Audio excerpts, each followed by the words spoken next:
नमस्कार, एक बार फिर से आप सभी का स्वागत है। इस समय मैं हूं मऊ जिले के घोसी विधानसभा में। आपको बताते चलें कि घोसी में उपचुनाव हो रहा है। उपचुनाव काहे हो रहा है?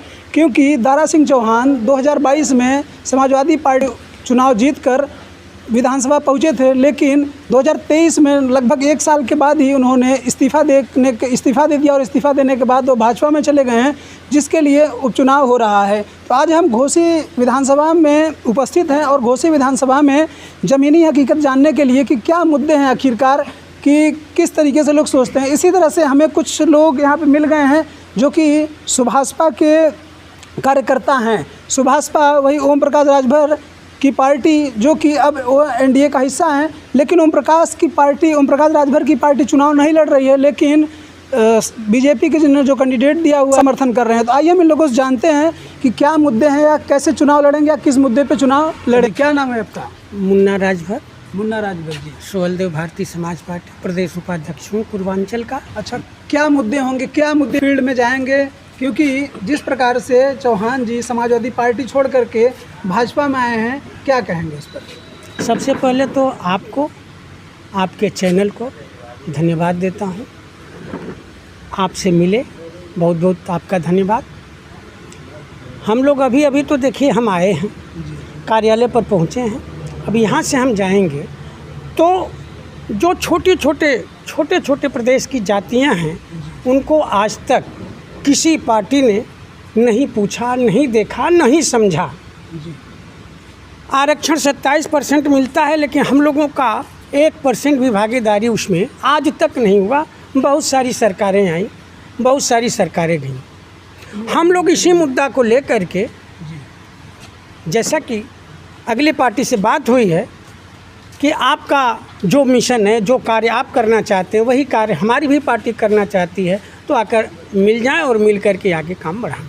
तो यही बात तो समाजवादी पार्टी ने भी बोला था, इसी पे तो आप लोग का समझौता हुआ था। फिर समाजवादी पार्टी छोड़ करके एनडीए की तरफ जाना क्यों हुआ? समाजवादी पार्टी से बात हुई थी। समाज पार्टी के पास ये भी मैंने लिखा था, हमारे नेताजी लिखे थे कि जातिगत जनगणना होनी चाहिए, लेकिन 4 बार सपा की पार्टी रही सत्ता में, लेकिन जातिगत जनगणना कभी नहीं करवाई। जब सत्ता से बेदखल हो गई, तब जाके जातिगत जनगणना का उसको याद है। ऐसा है कि हम साथ में थे और लास्ट तक हमारे नेता ने कहा कि हम आपका साथ नहीं छोड़ेंगे, लेकिन उधर से लेटर जारी हो गया कि आप जा सकते हैं, आपसे कोई मतलब नहीं है। तो हम क्या करेंगे? मेरा नाम गंगा सागर राजभर है, मैं ब्लॉक मीडिया प्रभारी हूँ।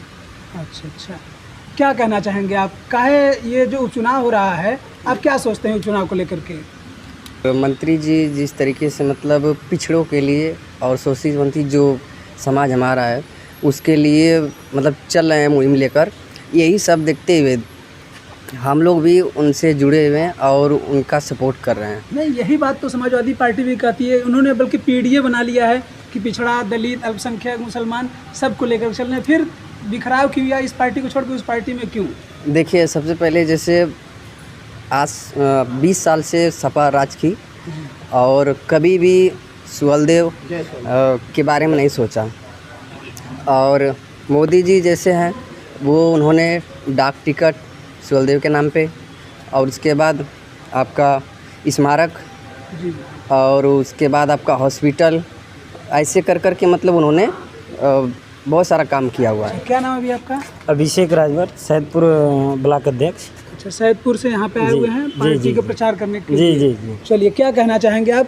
क्या देखते हैं, कितना मुकाबला टाइट मानते हैं? क्योंकि फील्ड में निकल रहे होंगे आप लोग कई दिनों से। जी। तो क्या लगता है आपको? सर, मुकाबला तो इतना टाइट है कि आप ज़मीनी हकीकत अगर जान लीजिए जाकर गांव में घूमकर, तो इस समय देखा जाए तो भाजपा हर तरह से बीस पड़ रही है, क्योंकि उस पार्टी से हमारे नेताजी लगे हुए हैं और काफ़ी पहले से, मतलब देखिए, ज़मीनी नेता तो वो हैया हैं, सब लोग जानते हैं, मानते हैं इस बात को। और नेताजी का देखिए, सोचिए कि जितने पिछड़े, अल्पसंख्यक, शोषित, वंचित समाज से लोग आते हैं, उन लोगों को कैसे आगे बढ़ाया जाए, और हम लोग उसी पर काम कर रहे हैं। और इसी को देखते हुए काफ़ी लोग जुड़ना चाह रहे हैं, बैकवर्ड समाज आ रहा है। अगर देखा जाए सपा में तो अखिलेश जी 4 बार मुख्यमंत्री रहे, लेकिन कभी भी आरक्षण की बात नहीं किए। जैसे ही सत्ता से बेदखल हुए उनको आरक्षण याद आया। और हमारे नेताजी शुरू से ही आरक्षण के लिए लड़ते आ रहे हैं और लड़ते रहेंगे, और जब तक नहीं मिल जाएगा तब तक लड़ते रहेंगे। मान लीजिए इन्होंने भी नहीं दिया, अगर भाजपा ने भी आरक्षण नहीं दिया तो फिर किसके पास जाएंगे? नहीं, वो तो बात हो चुकी है, तो उसके आगे अब देखिए, अभी तो चुनाव चल रहा है, चुनाव के बाद क्लियर हो जाएगा, क्योंकि हाईकोर्ट ने पारित कर दिया है। आगे का कार्यक्रम केंद्र सरकार का। जी भैया बताइए, क्या नाम है आपका? सुनील राजभर नाम है, सैदपुर विधानसभा मीडिया प्रभारी। अच्छा, तो आप कितने दिन से फील्ड में टहल रहे हैं यहाँ पर? तकरीबन हमको कल आए हैं। अच्छा जी, कल हम लोग फिर रात थोड़ा को बहुत आए टहले थे। हैं? हाँ, थोड़ा बहुत सुबह में गए थे, अच्छा, तो देखे माहौल तो यहाँ बहुत अच्छा चल रहा है। माहौल अच्छा चल रहा जी, है। जी, क्या एक कर रहे तरफा हैं लोग? कुछ सवाल पूछ रहे होंगे ना कि आखिरकार दारा सिंह चौहान इस्तीफा क्यों दे करके क्यों बीजेपी में गए? ये सवाल तो लोगों का रहता होगा। देखिए, अब उस पर बहुत ज़्यादा विचार नहीं कर सकते हैं। अब हमारे नेताजी का उसमें देखिए बहुत बड़ा सहयोग था, क्योंकि वो पहले से उन लोगों की बातचीत चलती थी, और आज उन लोग के बातों में थोड़ा सा कुछ अच्छाई लगी नेताजी की बातों में। आज दारा सिंह उनके साथ हैं और भाजपा में हैं। आज चुनाव अच्छा जा रहा है। लोगों का जो हम लोग अभी तक फील्ड में टहला, लोगों को देखा, बातें लोगों की जानी, अभी तक ऐसे कई पार्टियां मैदान में हैं, लेकिन मुख्य मुकाबला जो है वह समाजवादी पार्टी के सुधाकर सिंह और भारतीय जनता पार्टी के दारा सिंह चौहान जी के बीच मुख्य मुकाबला देखा जा रहा है। लेकिन आपको एक चीज़ और बताते चलें कि यहाँ पे जो वोटिंग होनी है, घोसी विधानसभा का उपचुनाव 5 सितंबर को वोट डाले जाएंगे और 8 तारीख को मतगणना होगी। तब तक आप हमारे साथ बने रहिए।